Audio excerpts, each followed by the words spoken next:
How are you doing tonight? That's right. It is tonight, and I am about to get you guys with habit number six. We have gone already 5 days in a row breaking down this magnificent, life changing book right here, Stephen Covey. This is a classic, by the way, guys. This is a classic. And it is Stephen Covey's Seven Habits of Highly Effective People. And I've been breaking it down because every year I make it a point of reading a certain amount of books. And it's not a bunch of different books. Every now and then, a couple of new books creep in there. But some of these books are staples to my life, and they have helped me to raise my level of who I am each and every year that I read them. Because, guys, understand this. When you find something that truly, truly works for you, something that's good, something that's awesome, right?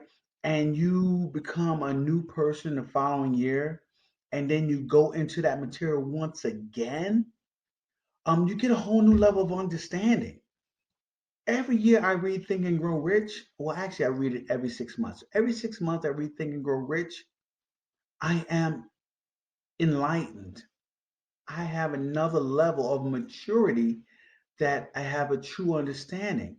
Every year when I read this book by Stephen Covey, Seven Habits of Highly Effective People, I get a new understanding of what I'm doing, how I'm running my life, how I'm running my business, how I'm running my family, and my relationships. And this is powerful, guys. So we're going to get into step number six, and I'm going to take you guys to the whiteboard. That's right. So step number six, guys, is synergy. It's not step number six. It's habit number six, as Stephen Covey states it. And it's the seven habits of highly effective people. So habit number six is synergize, right? The word synergize. So synergize obviously is a derivative of synergy.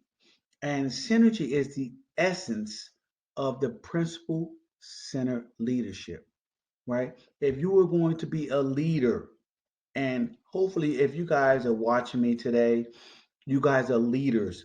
I try to make it a point of only speaking to people who want to lead, people who want to be the beacon, people who want to change lives.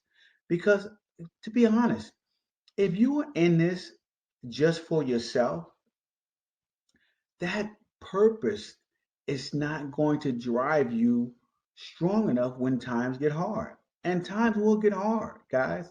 Times are going to get hard. And we don't run from the fact that times are going to get hard. We get excited about it. I get excited knowing that times are going to get hard because those are times of growth. Those are times of power. Those are times that you dig deep inside of your training and all of your preparation, and you figure out whether you've been training properly or whether you've been slacking. And that's what it is, right? So get excited about adversity and different things that come up that create some type of stress in your life. Get excited about it. I get excited about it because it is all life changing, guys. It is all life changing. So, listen, as I talk about pandemic proof your money and change your life, guys, listen, pandemic proof of your money during this day and age, this time of everything that's going on around here. Bring this back down here. Look at me. I'm all over the place. But anyway, to continue to talk about this, guys, um, when you are changing your life, it is your habits that change your life. It is the small nuances, daily things that you have done. And listen, I haven't figured this out on my own. My mentors taught me this, right? I have millionaires that taught me that it's my habits that change my life. And I have began to use those habits to shape and mold my life to deal with the important things in my life. Now, the most important thing in my life is my family. right? So money isn't the most important thing in my life. It's just what it is, guys. Money does not dominate my sphere of the most important. It's up there, but it's not the most important. And I focus on it each and every day to build my business, to build my income, to generate income because I'm in a journey to a million because I'm working on generational wealth. But guys, it is not my main focus. My main focus is relationships, right? Building strong relationships. In order to do that, you guys got to get into habit number six, which is synergize, right? Now, synergy is the catalyst, right? It unifies and unleashes the greatest powers within people. Synergy, man, just think about synergy and just everything coming together, right, to build that one strong force that takes you to the next level of whatever you are doing, whatever you are dealing with, and whatever is going on in your life. Synergy is key, guys. Synergy. So, the previous five habits that I talked about this week, right, were were the they led up to synergy, obviously.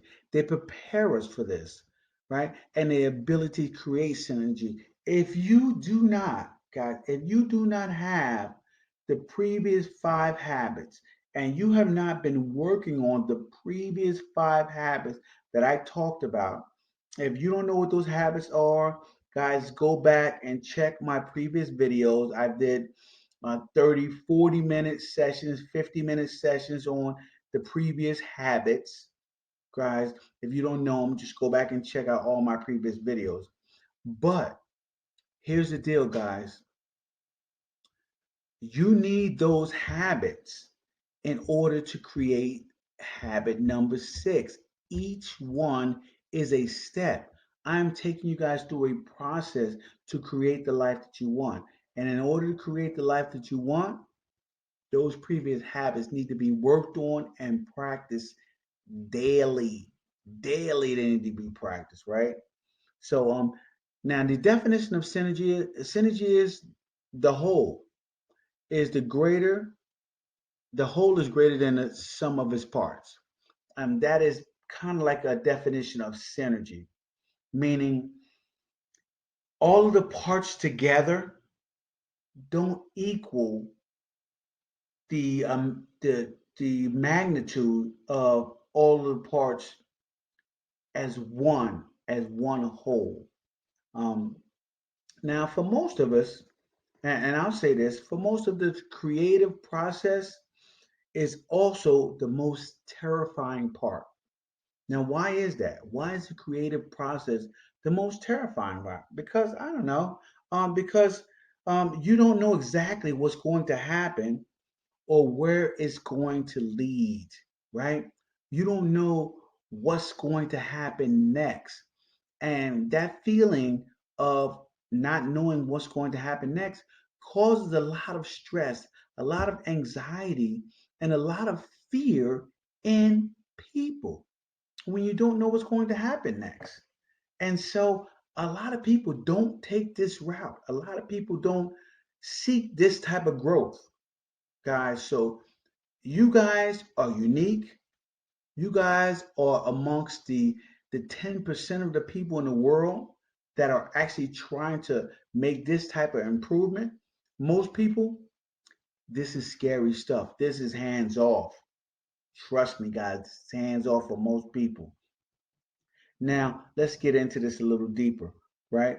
Because it takes an enormous amount of internal security, meaning you have to be strong in yourself, which means, and I've been leading you guys up to this, by the way, with the other five habits, but you have to have a strong amount of internal security to begin with the spirit of adventure, right?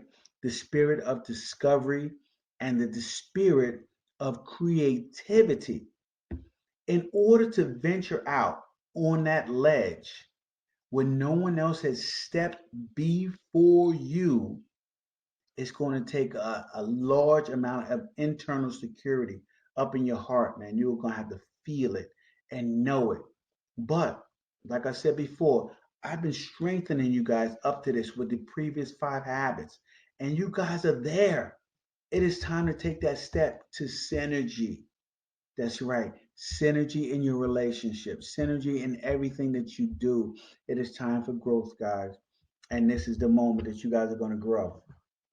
Okay. Now, here's the deal. You know why everybody's scared? Because people love their blankie, your security blanket. You know, when you was a kid, you had the security blanket, right? People love their comfort zone.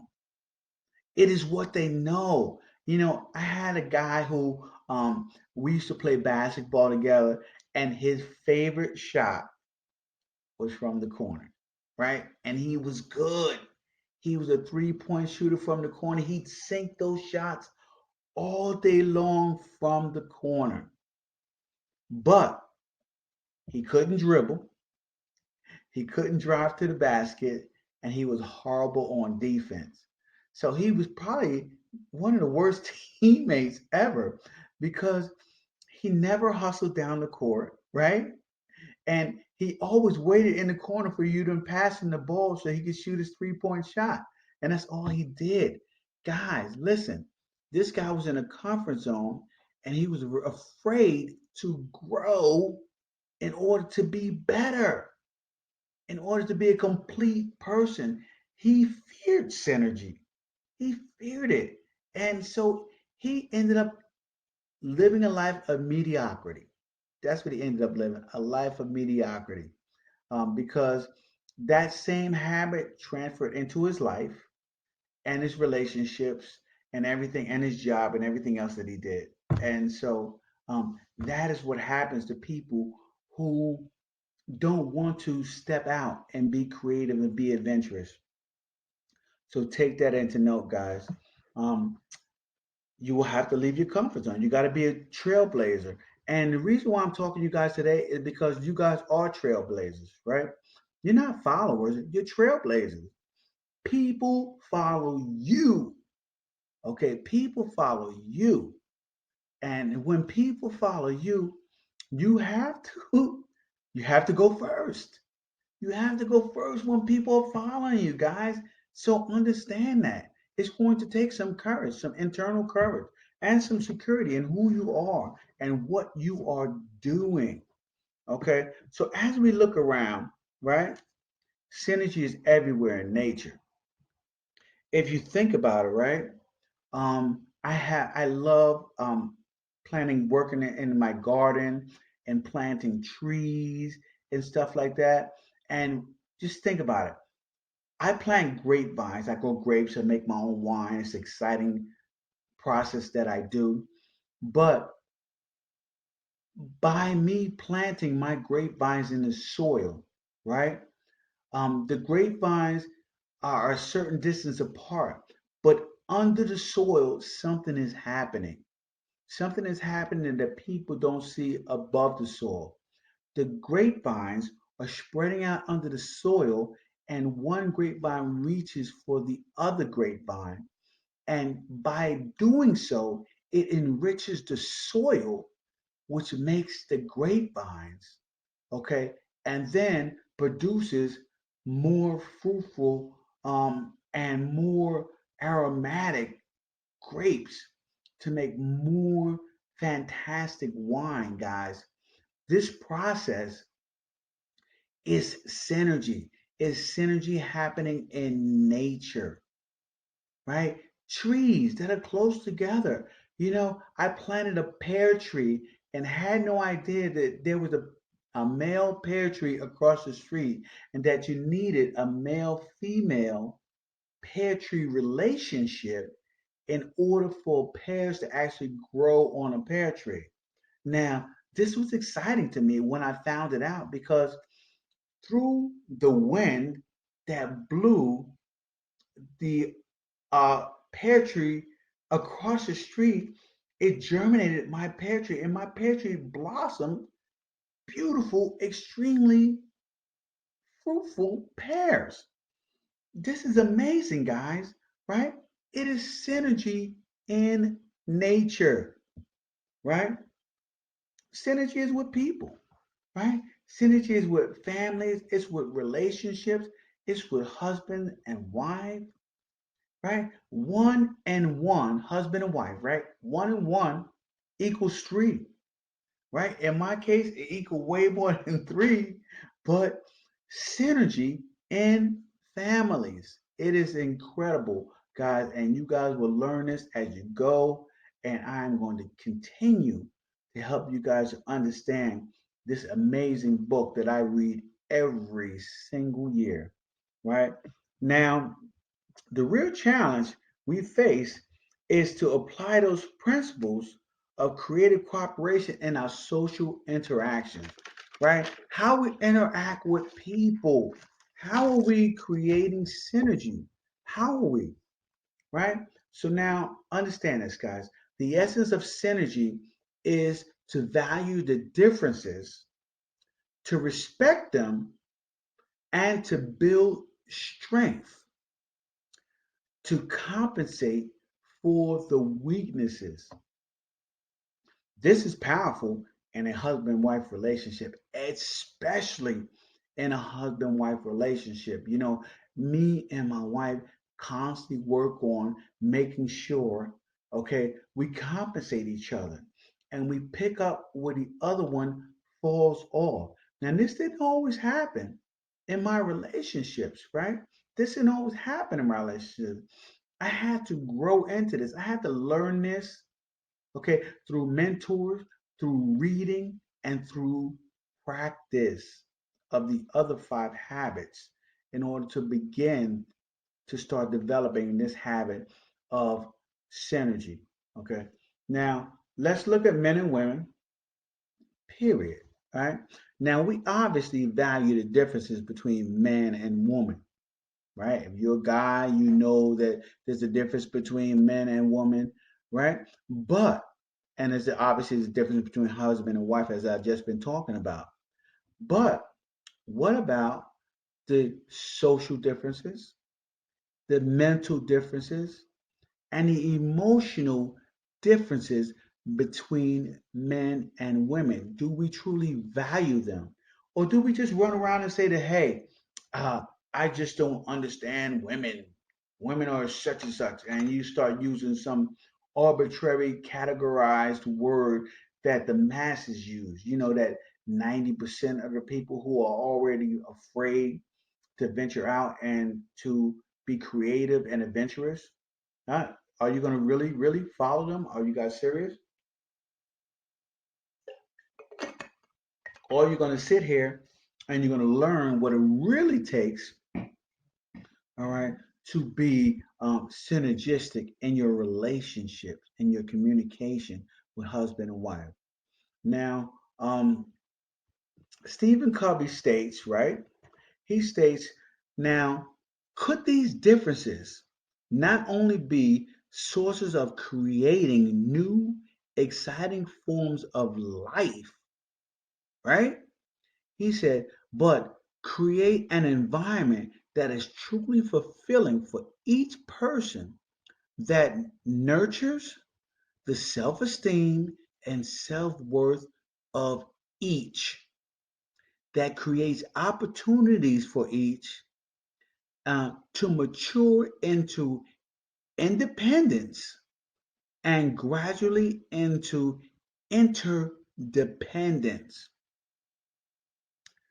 That is powerful. He is talking about creating a new type of relationship between men and women, not like this old archaic way of how we are communicating with each other that we learn from our parents and our parents learn from their parents and their parents learn from fucking cavemen. Are you serious? Are we really, really, okay, interacting in relationships the way cavemen interacted in relationships? We need to move forward, guys. We need to grow and we need to move forward, and it's going to take some courage and it's going to take some strong inner security, guys. Some strong inner security.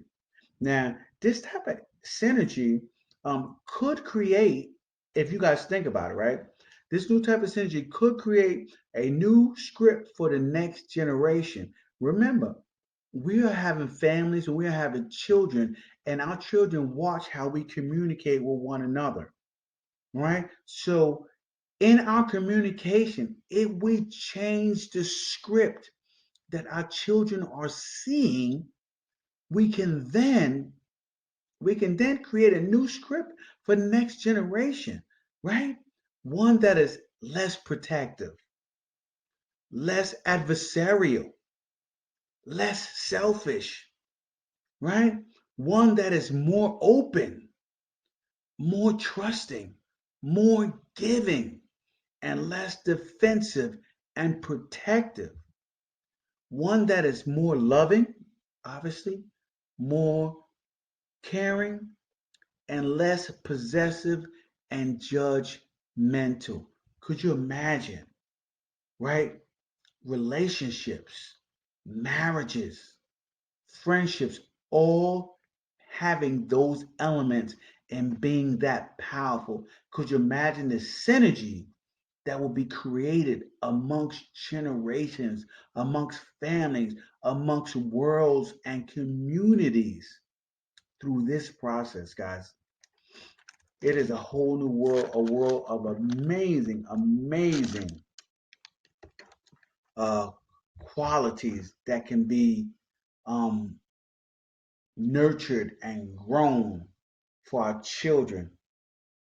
Okay, and their children's children and grandchildren for generations to come. We can change this, guys. Now let's look at synergy and can it affect the different compartments of life, or how it affects the different components of life, I meant to say, guys. So now, synergy and communication.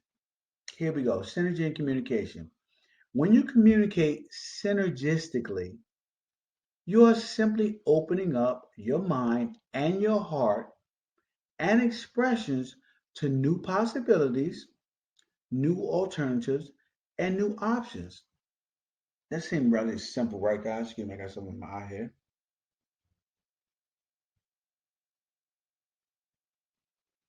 Right? So, new options. Just think about that. So, if you are open minded to your mind and your heart, by the way, okay, so your emotions and your logic have to be aligned um, into the expression of new possibilities, new alternatives, and new options. Okay, when you do that, you begin with the belief that the parties involved will gain more insight and that the excitement of that mutual learning and insight will create momentum toward more growth. Just think about that, guys. So, if you are open to new opportunities and you are negotiating in business, or you're at your job negotiating the next uh, project that you guys are going to work on, it is best to go at it synergistically, okay, with an open heart and an open mind. But all parties should be operating in that fashion, and that should be the the the gist of how the company operates. That should be in your mission statement, no less, if you have a company, to operate synergistically so that you can have constant, continuous growth. Okay, so now understand this, guys. The sad part is, and I would love to have this in all relationships and watch this in many relationships. But the sad part is, most people have not really experienced even a moderate degree of synergy in their family lives. So if they don't even have it in their family life, then how can you expect for them to have it, okay, in relationships, in business, in just daily communications with one another, right? Here's the deal about most people, and we'll talk about this, all right? They have been scripted into, right, defense. And I was there too, by the way, guys.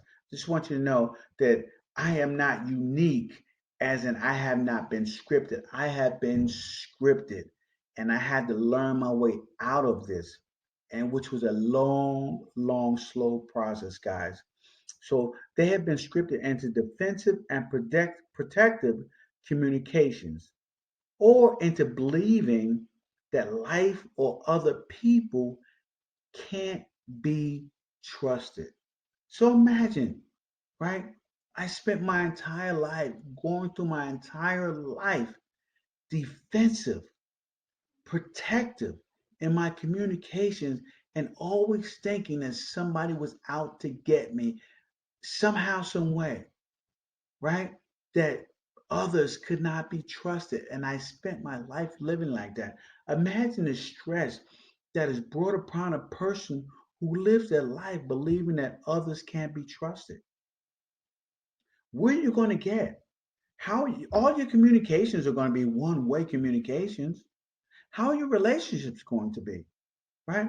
All your relationships are going to be relationships not built on trust, but built on your belief that if you do trust people, you are going to be bamboozled. Come on, guys. This is not a way to live. All right. This is not how I want you guys to continue on with your life. And we need to make that change today and now, guys. Today and now. This is the practice. This is the practice session for the game of your life, guys. So let's get it in right now. Let's learn. Let's grow. All right. I don't want you guys to live the last 50 years the way I lived the last 50 years and then begin to grow. That makes no sense. Okay. Learn from my mistakes. All right. Now, their need for structure, and this was me, their need for structure, certainty, and predictability was too high. Right. So they couldn't live in synergy because, and me too, I couldn't live in synergy because my need for structure, I needed some type of structure, what was going to happen next. I needed to have some type of certainty, right? Well, my job, my income, my life, my relationships, my communications with other people, it had to be some type of certainty. So I was always trying to be in control of that. Okay. And the predictability, I needed to be able to predict what was going to happen next. And that level was too high for me to grow. So I did not grow. I stayed in the same place, emotionally immature, okay, and mentally lacking the strength to synergize my life and my relationships and my communication. All right. Now, the same thing goes. This is a synergy in business is key. And the same thing goes in business. You have to have synergy.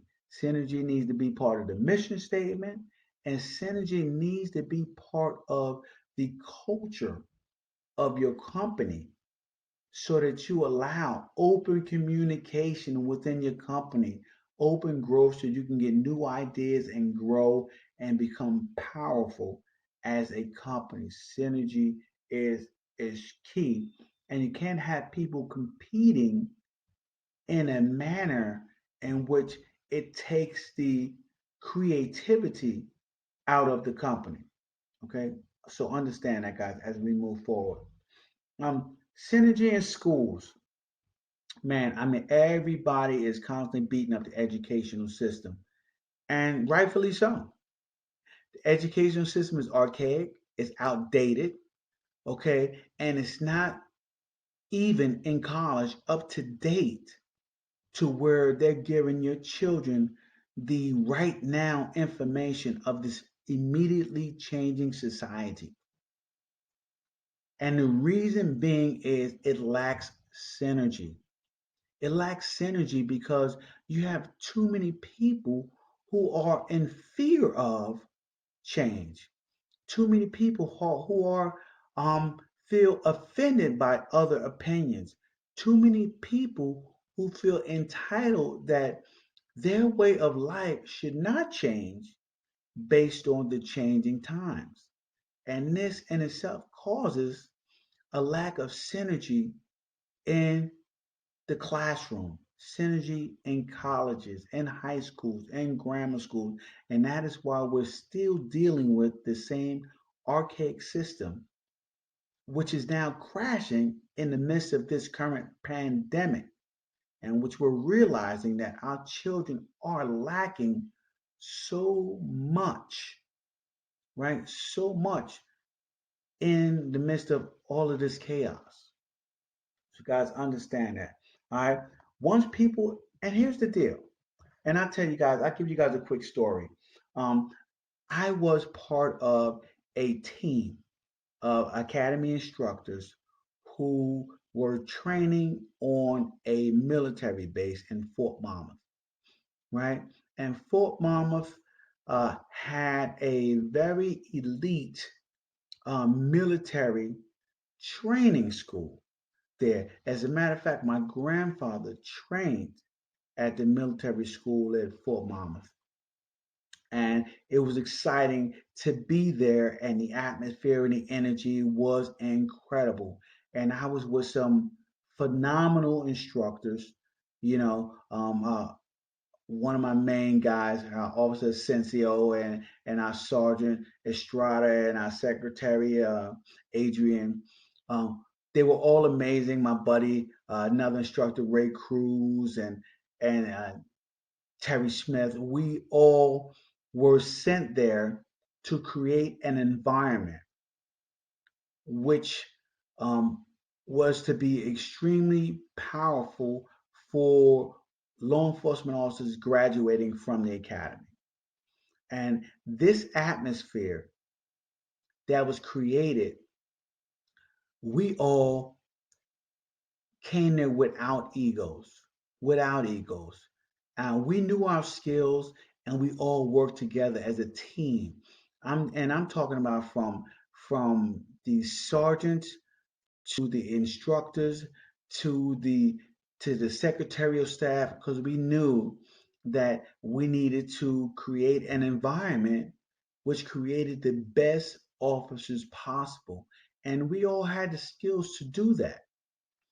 And doing so, the synergy that was created between the officers, the instructors, the sergeants, the staff, and then the recruits was so powerful that we created one of the best classes that have ever came out of the police academy. And it was honored by a four-star general at Fort Monmouth for the efforts that we put in each and every day. That synergy was powerful. And it was so powerful that um, we always wanted to recreate that. And Fort Monmouth, the military base, was closed, and so we were no longer able to use that as a training ground. But we always attempted to recreate that synergy that happened amongst us as officers and staff trying to put this class through the academy. And this is what happened in business and in life.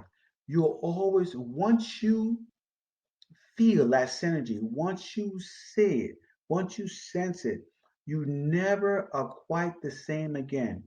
None of us were ever the same after that academy. We will always remember that academy. That academy has changed all of our lives forever, as well as the recruits, by the way. The recruits are very excited about it. Now, synergy is exciting, guys. Creativity is exciting. Okay. As a matter of fact, it is a phenomenal if it's a phenomenal what openness communication can produce, right? Openness and communication can produce phenomenal results, guys. The possibilities of truly significant gain and improvements are so real that it is worth the risk of openness that it entails. And Stephen Covey gave an example of, I believe, the U.S. and and the Soviet Union or whatever working together, scientists working together, create like a nuclear bomb or something. And it was incredible because you know our countries, everybody has secrets, and everybody doesn't want to be open with especially when scientists with two different countries, everybody doesn't want to be open with all of their knowledge, but to have two countries get together and people to share knowledge to create something spectacular, right, is a it's a synergetic moment. It is powerful, guys, and that is what is created with the sense of openness and communication with two people.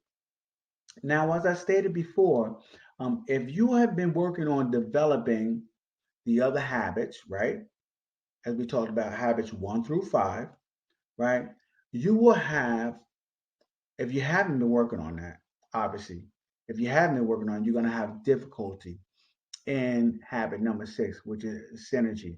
But if you have been working on it, okay, then you are going to be able to move into this next habit, this next step of synergizing your relationships and your communications so as you get the most out of everything that you do in life.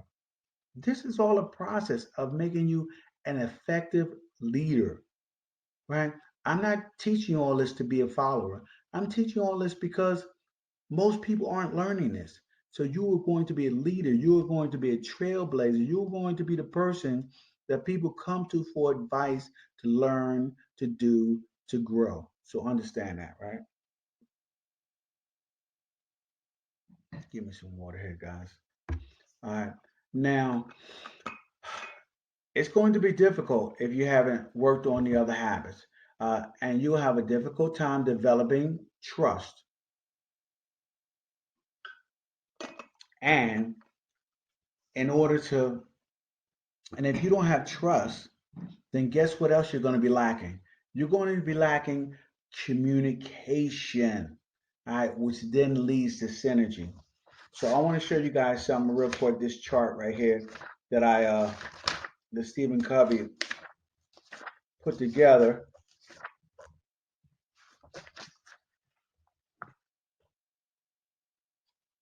and this chart basically talks about the levels of communication. So I'm going to do some typing here, guys.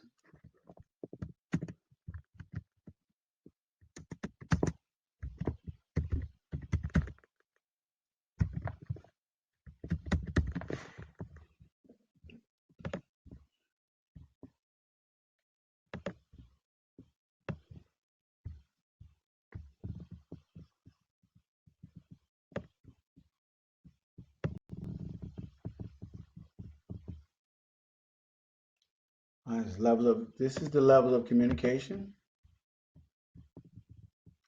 We're talking cooperation.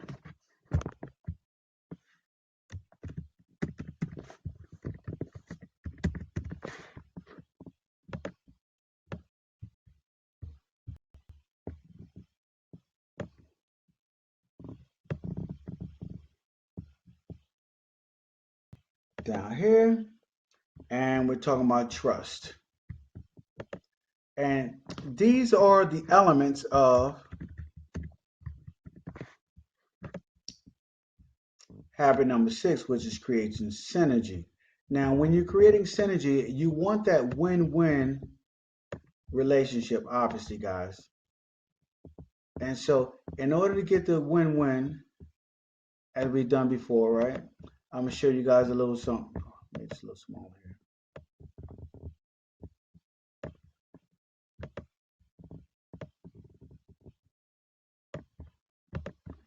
That's trust, and we're gonna go low to high.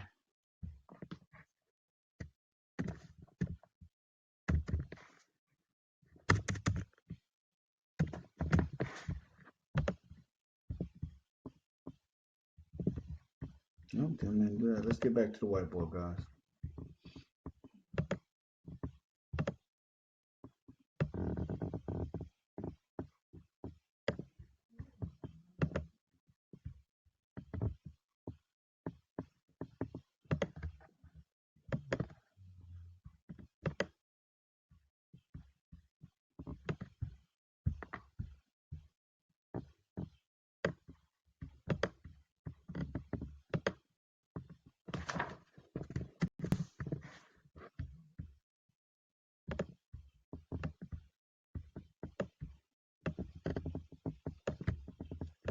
All right, now, and showing you guys this right here.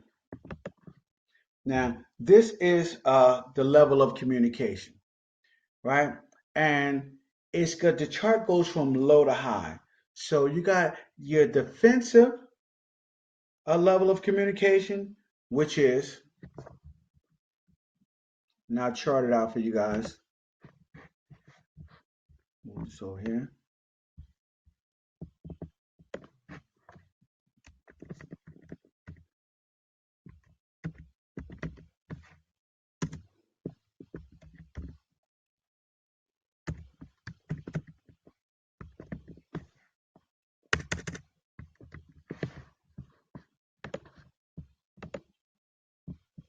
You got the first part of the chart, which is your defensive, which is win, lose, and lose, win, right?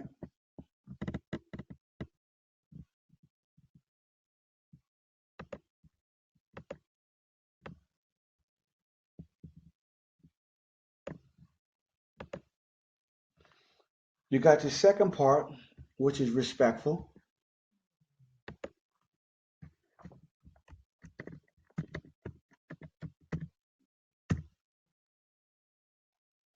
And that's equivalent of compromise.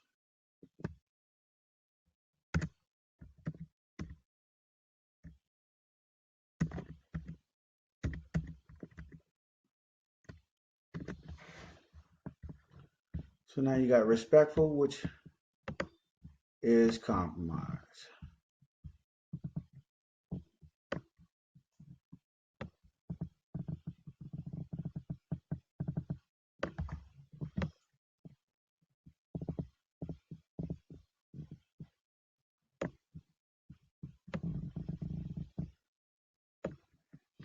And then you got the last level, which is your synergistic level.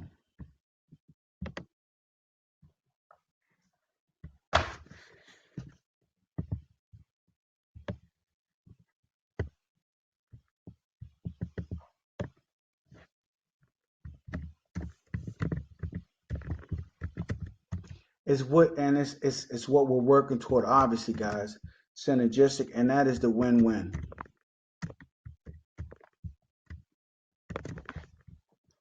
level of communication.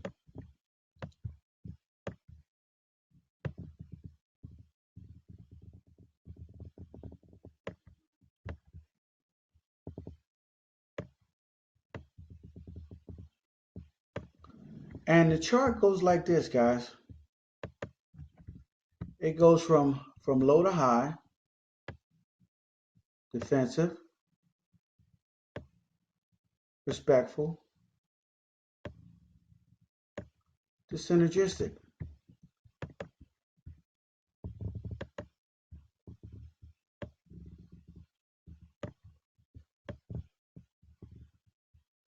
Which is the highest level of communication. Now, if you guys pay attention to the chart, you'll see that high level of trust and a high level of cooperation is the only way that you guys are going to achieve that synergistic win-win. The lower level of trust means a lower level of cooperation, which then ends up being just a defensive win-win or a lose-win. So it's win-win or lose-win. Either way, all right, that is not how we're going to communicate, right? An example of that in a relationship I want to give you guys real quick that one is that Steve Covey used, and I can see this relationship acting out in someone's life, right? So here we go, guys. So an example of you got a husband and a wife, and they have two sons, and the husband has been planning all year for a fishing vacation. So he has bought the tickets already. He's paid for the lodging. He's paid for his sons to get fishing lessons to learn how to fish. And he's finally got 1 week off from work. And that is the week that they have planned a fishing trip.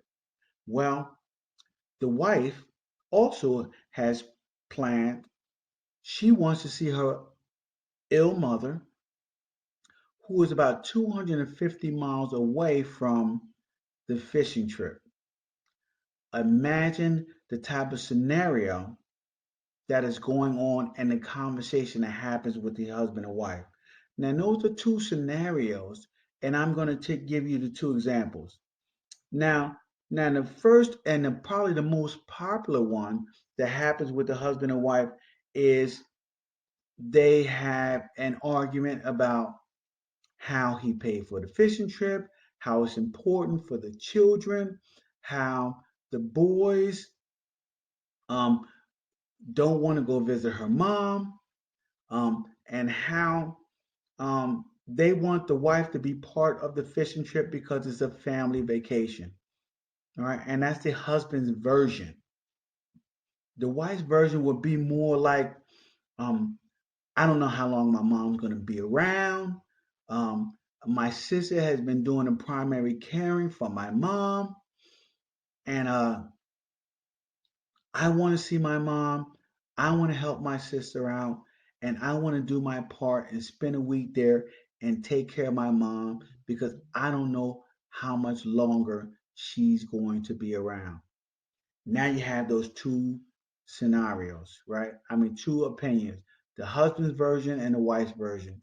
And how do they come to a solid conclusion for the two of them? Now, most people would probably end up in a negative synergy in this situation.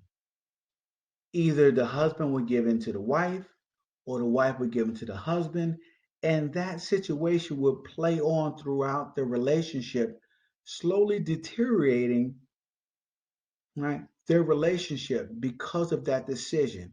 Maybe the husband would give in to the wife, and they would end up going to see her mom, and the husband will have some resentment because of the paid for vacation, because of the time spent not spent as a family, or the wife would give in to the husband, and the wife will resent the time not spent with her mom. Maybe even her mom would be taken even more ill and pass away during that time that they did not go visit her. So imagine that resentment that the wife would have and harbor throughout the entire relationship, destroying any possibility for growth later on down the line. Now, fortunately, in this situation, the husband and wife already worked on the five habits. Okay, so they were empathetic listeners to each other, and they understood one another, and they worked out a different scenario where um, both parties agreed. Okay, and it was not just agreed and a compromise, but a win-win situation for both of them. Right? They met what we call in the middle. Now, you guys will say, well, what is the middle? And I'll explain to you guys that the middle is not a compromise, but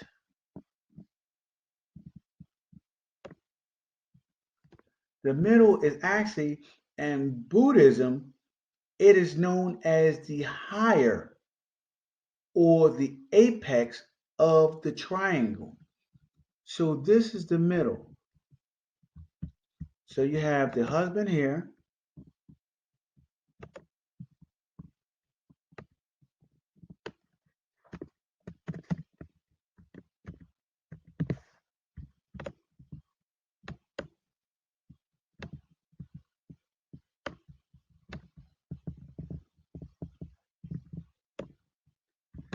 and you have the wife here.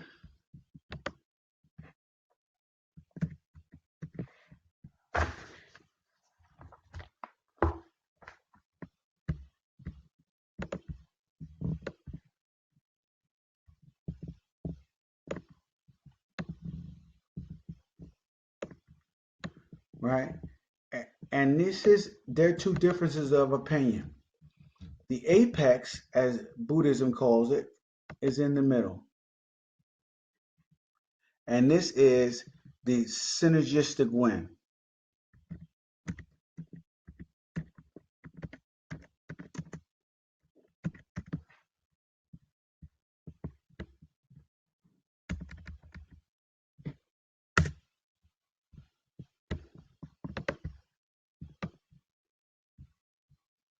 The synergistic win lies in the apex of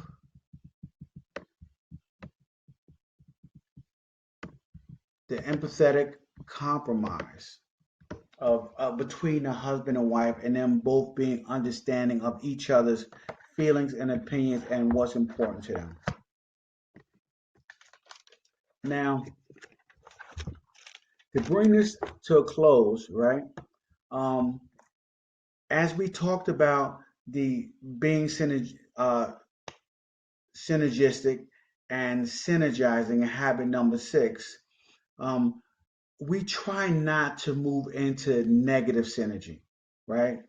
Um, People will try to solve problems, and this is when you end up in negative synergy. When people try to solve problems or make decisions interdependent to reality, to other people, they just try. Isn't a choice or decision between a husband and wife whether we're going to go on this fishing trip and how it was going to work out, right? But if the husband decided on his own to make a decision, you would get negative synergy. If the wife decided on her own to make a decision, there will be negative synergy with the two. An example of that is trying to drive a car, right? Imagine trying to drive a car forward with your foot on the gas and the pedal at the same time. Now, when you look at society, and I hate to say it, but most people, instead of taking their foot off the brake and to allow the car to move forward, most people will give it more gas, right? Which creates an even more powerful negative synergy in the situation. You know, you ever watch a car that stands still and they have the foot on the brake and the gas, and all of a sudden it's just moving and the wheels are smoking? It's it's just exciting, but at the same time, they're not going anywhere, guys, and they're not solving any problem, right? Now, understand this, guys. The essence of synergy, the essence, and I'm going to put this right here in a note for you guys so you guys can see it and understand it. The essence of synergy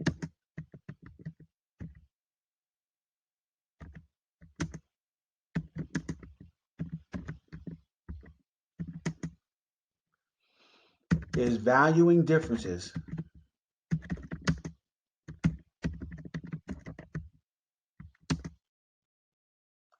the emotional and the psychological differences between people.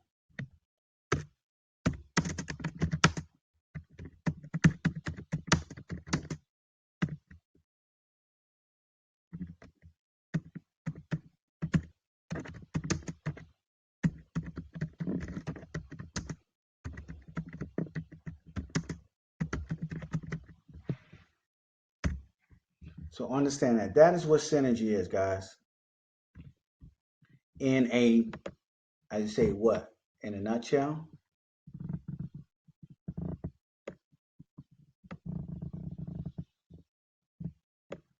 So, what are our action steps? How are we going to make sure that we get this done in our lives, right? How we make this happen for us, this synergy, this powerful, this habit number six.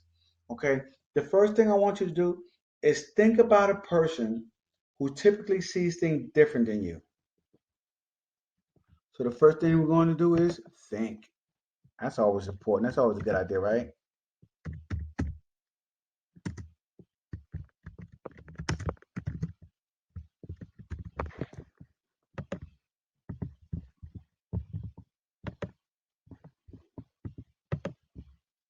I don't know what that was just now.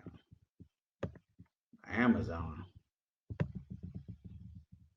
So, so guys, you're going to think about a person, right, who typically sees things different than you, and you're going to consider ways in which those differences might be used as stepping stone to the third alternative solution. You are going to find the peak, the synergistic win, right?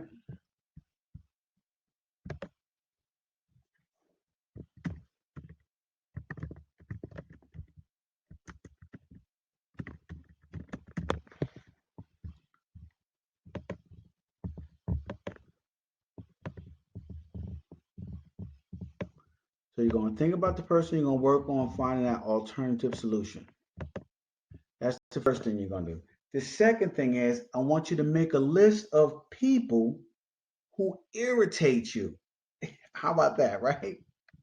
That should be really exciting, right?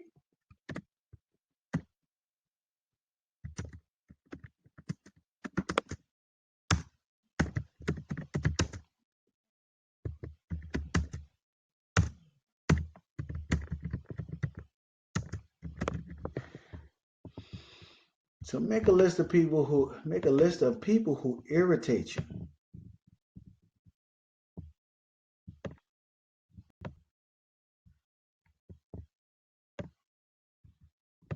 right? And when you do that, when you make the list of people who irritate you, do they represent different views that could lead to synergy if you had a greater intrinsic security or value the differences? Remember what we talked about, guys, right? You got to have that inner security in yourself of who you are, right? And that is all developed in the first five habits. So understand that. Make that list, guys. That should be fun for you right there. Make that list. The last thing, guys, I want you to do is I want you to identify a situation, right, in which you desire greater teamwork.